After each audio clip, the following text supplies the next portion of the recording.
Drona coaching 2026 സ്വാഗതം. അപ്പോൾ ഈ ക്ലാസ്സിൽ നമ്മൾ പഠിക്കുന്നത് ഇന്ത്യൻ നാഷണൽ കോൺഗ്രസിൻ്റെ രൂപീകരണത്തെക്കുറിച്ച് ആണ്. ഇന്ത്യൻ ഹിസ്റ്ററിയിലെ പ്രധാന ഒരു ഭാഗമാണ് ഇന്ത്യൻ നാഷണൽ കോൺഗ്രസിൻ്റെ രൂപീകരണം, അതുമായി ബന്ധപ്പെട്ട കാര്യങ്ങൾ. അപ്പോൾ ബ്രിട്ടീഷുകാരുടെ സാമ്പത്തിക ചൂഷണം അല്ലെങ്കിൽ സാമ്പത്തിക ചൂഷണ മനോഭാവം ഇന്ത്യൻ ജനതയ്ക്ക് ഇടയിൽ ബ്രിട്ടീഷ് വിരുദ്ധ മനോഭാവത്തിന് കാരണമായി തീർന്നു. അല്ലെങ്കിൽ ബ്രിട്ടീഷുകാർക്കെതിരെ ഇന്ത്യൻ ജനത പ്രതികരിക്കുന്നതിന് കാരണമായി തീർന്നു. അങ്ങനെ 19-ാം നൂറ്റാണ്ടിൽ ഇന്ത്യ ദേശീയതയിലേക്ക് പ്രവേശിച്ചു. ജാതി മത വർഗ പ്രാദേശിക വ്യത്യാസമില്ലാതെ ഒരു രാജ്യത്തിലെ ജനങ്ങൾ ഒരുമിച്ച് നിൽക്കുന്ന ഐക്യബോധത്തെയാണ് ദേശീയത എന്ന് പറയുന്നത്. എന്താണ് ദേശീയത എന്ന് പറഞ്ഞാൽ? ഒരു രാജ്യത്തെ ജനങ്ങൾ ജാതി മത വർഗ പ്രാദേശിക ഭേദമില്ലാതെ ഒന്നിച്ചു നിൽക്കുന്ന ഐക്യബോധത്തെയാണ് ദേശീയത എന്ന് പറയുന്നത്. സാമ്രാജ്യത്വ വിരുദ്ധ ലക്ഷ്യങ്ങൾ നേടിയെടുക്കുന്നതിന് വേണ്ടിയുള്ള രാഷ്ട്രീയ ഉണർവിൻ്റെയും ദേശീയ ബോധത്തിൻ്റെയും പര്യവസാനമായിരുന്നു ഇന്ത്യൻ നാഷണൽ കോൺഗ്രസിൻ്റെ രൂപീകരണം. ഇന്ത്യൻ ദേശീയതയുടെ സംഘടിത രൂപമായിരുന്നു ഇന്ത്യൻ നാഷണൽ കോൺഗ്രസിൻ്റെ രൂപീകരണം എന്ന് പറഞ്ഞു. അങ്ങനെ സംഘടിത രൂപമായിരുന്നു ഇന്ത്യൻ നാഷണൽ കോൺഗ്രസ്. അപ്പോൾ ഇന്ത്യൻ ദേശീയത വളർന്നു വരുന്നതിന് ബ്രിട്ടീഷ് വിരുദ്ധ മനോഭാവം ഉണ്ടാകുന്നതിന് ബ്രിട്ടീഷുകാരുടെ സാമ്പത്തിക ചൂഷണം കാരണമായി തീർന്നു എന്നാണ് പറയുന്നത്. അതുപോലെ സാമ്രാജ്യത്വ വിരുദ്ധ ലക്ഷ്യങ്ങൾ നേടിയെടുക്കുന്നതിന് വേണ്ടിയുള്ള രാഷ്ട്രീയ ഉണർവിൻ്റെയും ദേശീയ ബോധത്തിൻ്റെയും പര്യവസാനമായിരുന്നു ഇന്ത്യൻ നാഷണൽ കോൺഗ്രസിൻ്റെ രൂപീകരണം എന്ന് പറയുന്നത്. ഇനി ഇന്ത്യൻ നാഷണൽ കോൺഗ്രസിൻ്റെ ലക്ഷ്യങ്ങൾ എന്തൊക്കെയായിരുന്നു? ഇന്ത്യയുടെ വിവിധ ഭാഗങ്ങളിൽ ഉള്ള ജനവിഭാഗങ്ങളിലും രാഷ്ട്രീയ പ്രവർത്തകരുടെ ഇടയിൽ ഐക്യം സൃഷ്ടിക്കുക, ഐക്യബോധം സൃഷ്ടിക്കുക എന്നതായിരുന്നു ഒന്നാമത്തെ ലക്ഷ്യം. അതുപോലെ ഇന്ത്യയുടെ വിവിധ ഭാഗങ്ങളിലുള്ള വിവിധ ജനവിഭാഗങ്ങൾക്കിടയിൽ ദേശീയത വളർത്തുക എന്നത് ഇന്ത്യൻ നാഷണൽ കോൺഗ്രസിൻ്റെ ലക്ഷ്യം ആയിരുന്നു. മറ്റൊന്ന്, ഇന്ത്യൻ ജനതയുടെ പ്രശ്നങ്ങൾ ഭരണാധികാരികളുടെ മുന്നിൽ അവതരിപ്പിക്കുക എന്നത് ഒരു ലക്ഷ്യമായിരുന്നു. ഇങ്ങനെ പ്രധാനമായി 3 ലക്ഷ്യങ്ങളാണ് ഉണ്ടായിരുന്നത്. ഒന്ന്, ഇന്ത്യൻ ജനതയിലിടയിൽ ഐക്യബോധം സൃഷ്ടിക്കുക, അതുപോലെ ദേശീയ ബോധം വളർത്തുക രണ്ടാമത്തത്, മൂന്നാമത്തത് ഇന്ത്യയുടെ പ്രശ്നങ്ങൾ ഭരണാധികാരികൾക്ക് മുന്നിൽ അവതരിപ്പിക്കുക. ഇതൊക്കെയായിരുന്നു ഇന്ത്യൻ നാഷണൽ കോൺഗ്രസിൻ്റെ ലക്ഷ്യങ്ങളെന്ന് പറയുന്നത്. ഇനി ഇന്ത്യൻ നാഷണൽ കോൺഗ്രസ് രൂപീകൃതമായത് എന്ന് അതുമായി ബന്ധപ്പെട്ട കാര്യങ്ങളാണ് പറയുന്നത്. അപ്പോൾ ഇന്ത്യൻ നാഷണൽ കോൺഗ്രസ് രൂപീകൃതമായത് 1885 ആണ്. ഇത് സ്ഥാപിച്ചത് എവോ ഹ്യൂം, അലൻ ഒക്ടോവിയൻ ഹ്യൂം എന്ന് പറയുന്ന ആളാണ് ഇത് സ്ഥാപിച്ചത്.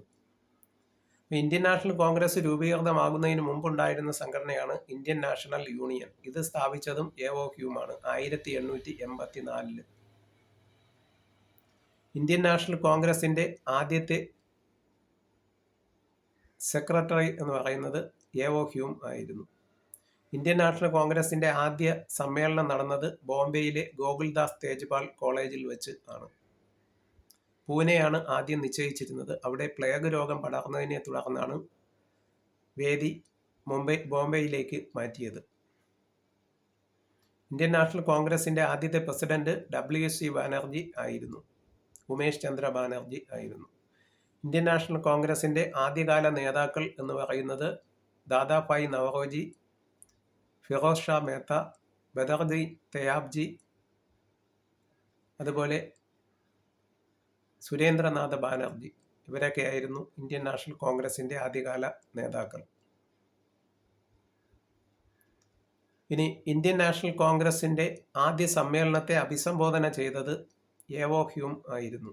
അപ്പോൾ ഇന്ത്യൻ നാഷണൽ കോൺഗ്രസിൻ്റെ ആദ്യ സമ്മേളനം അഭിസംബോധന ചെയ്തത് ആരായിരുന്നു? എവോ ഹ്യൂം ആയിരുന്നു. അതുപോലെ ഇന്ത്യൻ നാഷണൽ കോൺഗ്രസിന് ആ പേര് നിർദ്ദേശിച്ചത് ദാദാഭായ് നവറോജി ആയിരുന്നു. അപ്പോൾ ഇന്ത്യൻ നാഷണൽ കോൺഗ്രസിന് ആ പേര് നിർദ്ദേശിച്ചത് ദാദാഭായ് നവറോജി ആയിരുന്നു. ഇന്ത്യൻ നാഷണൽ കോൺഗ്രസിൻ്റെ ആദ്യ ആക്ടിംഗ് പ്രസിഡന്റ് ആയിരുന്നു ഹക്കിം അജ്മൽ ഖാൻ എന്ന് പറയുന്ന ആൾ. ഹക്കിം അജ്മൽ ഖാൻ ആയിരുന്നു ആദ്യത്തെ ആക്ടിംഗ് പ്രസിഡന്റ് എന്ന് പറയുന്നത്. ഇനി ഇന്ത്യൻ നാഷണൽ കോൺഗ്രസിൻ്റെ ആദ്യ സമ്മേളനത്തിൽ പങ്കെടുത്ത പ്രതിനിധികളുടെ എണ്ണം 72 ആയിരുന്നു. അതുപോലെ ആദ്യ സമ്മേളനത്തിൽ അവതരിപ്പിച്ച പ്രമേയങ്ങളുടെ എണ്ണം 9 ആയിരുന്നു. 2 തവണ ഇന്ത്യൻ നാഷണൽ കോൺഗ്രസിന്റെ പ്രസിഡന്റ് ആകുന്ന ആദ്യ വ്യക്തി WC ബാനർജി ആയിരുന്നു. ഉമേഷ് ചന്ദ്ര ബാനർജി ആയിരുന്നു. എന്തൊക്കെയാണ് പറഞ്ഞ ഇന്ത്യൻ നാഷണൽ കോൺഗ്രസിന്റെ രൂപീകരണവും എന്താണെന്ന് പറഞ്ഞു. ഇന്ത്യൻ നാഷണൽ കോൺഗ്രസ് എന്നാണ് സ്ഥാപിച്ചത്? അപ്പോൾ ഇന്ത്യൻ നാഷണൽ കോൺഗ്രസ് സ്ഥാപിച്ചത് 1885 ആണ്. ഡിസംബർ 28 ആണ്. സമ്മേളനം നടന്നത് 28 മുതൽ 31 വരെയുള്ള തീയതികളിലാണ്. ഇതിനു മുമ്പ് രൂപീകൃതമായ സംഘടനയാണ് ഇന്ത്യൻ നാഷണൽ യൂണിയൻ. അത് സ്ഥാപിച്ചത് AO ഹ്യൂം ആയിരുന്നു. ഇന്ത്യൻ നാഷണൽ കോൺഗ്രസ് സ്ഥാപിച്ചതും AO ഹ്യൂം ആയിരുന്നു.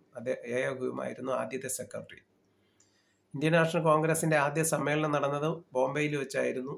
ബോംബെയിൽ ഗോകുൽദാസ് തേജ്പാൽ കോളേജിൽ വെച്ച് ആയിരുന്നു. ആദ്യം പൂനെയാണ് വേദിയായി നിശ്ചയിച്ചിരുന്നത്. അവിടെ പ്ലേഗ് പടർന്നു പിടിച്ചതിനെ തുടർന്നാണ് ബോംബെയിൽ സമ്മേളനം നടത്തിയത്. WC ബാനർജി ആയിരുന്നു ഇന്ത്യൻ നാഷണൽ കോൺഗ്രസിന്റെ ആദ്യത്തെ പ്രസിഡന്റ് എന്ന് പറയുന്നത്. അതിലെ ആദ്യ നേതാക്കൾ എന്ന് പറയുന്നത് ഇന്ത്യൻ നാഷണൽ കോൺഗ്രസിന്റെ ആദ്യ നേതാക്കൾ ദാദാഭായ് നവറോജി, ഫിറോസ് ഷാ മേത്ത, ബദറുദ്ദീൻ തയാബ്ജി, സുരേന്ദ്രനാഥ ബാനർജി ഇവരൊക്കെയായിരുന്നു ആദ്യകാല നേതാക്കൾ. അപ്പോൾ ആദ്യ സമ്മേളനത്തെ അഭിസംബോധന ചെയ്തത് AO ഹ്യൂമാണ്. ഇന്ത്യൻ നാഷണൽ കോൺഗ്രസിന് ആ പേര് നൽകിയത് ദാദാഭായ് നവറോജി ആയിരുന്നു.